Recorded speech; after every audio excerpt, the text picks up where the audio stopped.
Hello, manok! Ayan, hindi na kayo makakapasok dyan. Hindi nyo na matutuka. Ayan, pakikita ko sa inyo anong ginawa natin ditong part. Kasi ng garden ako ngayon. Dahil yung mga manok, pagkatapos ko itanim, yung aking pananim ay tinutuka nila.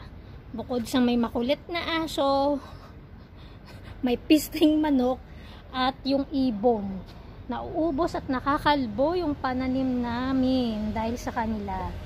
So, pakikita ko sa inyo kung anong ginawa natin. Diskarte para hindi sila makapasok. Ginawan ko ng kulambo. Ayan. Para hindi sila makapasok. So, ayan. Patingin-tingin na lang kayo dyan. Kasi nakalbo. Nakalbo yung isang paso. Naubos talaga nila. Ayan, kulungan nila. Shh! Come here! Go! Come here! So ngayon, pupunta tayo sa aming vegetable garden. Dahil, ilipat ko na yung mga sili namin. Ayan. Dahil parang napapansin ko, hindi maganda yung tubo. So naisipan kong ilipat dito. So dito natin ililipat yung sili.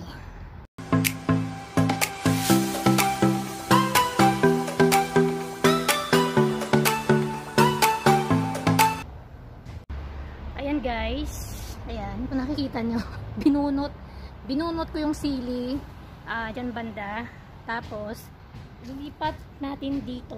So diba nakita nyo, gumawa na ako ng vegetable plot dito para sa ating sili.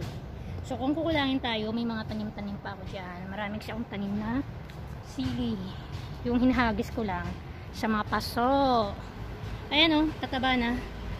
So, dyan, sa loob, may sili pa yan dyan.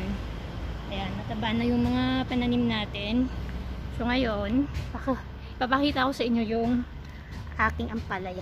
Magulo tayo kasi nga, hapon na. O, yung aso ko andyan. Ampalaya ako mataas na. Ayan, marami pa tayong pananim dyan. May kangkong yon. And yung ating upo, ayan, may bulaklak na siya. Marami siyang bulaklak.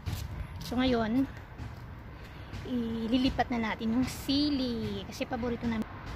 So ayan, tapos na yung ating sili. Ay, diba? Masaya lang. So guys, ayan ang ating ginawa ngayong araw na ito, yung magtanim ng sili at yung ating flower garden.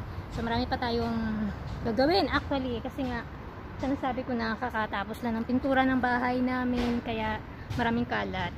Pero dahil gusto ko na ilipat ng mga pananim natin habang hindi pa siya kinakain ng mga manok at ng mga ibon. So magwalis-walis na tayo dito kasi sobrang kalat. Kasi nga tinanggal lahat ng mga tawag dito, daming mga ginalaw ng mga pintor ng nakaraan. Kaya ngayon tayo maglilinis. Ayan. So mali guys, ito si Pax D, isang OFW dito sa bansa ng Bahrain na lagi kong sinasabi magdasal ng lahat, mag-ingat. Maraming salamat sa mga teammates natin, sa lahat na nanonood ng ating mga content. Bye guys, ingat.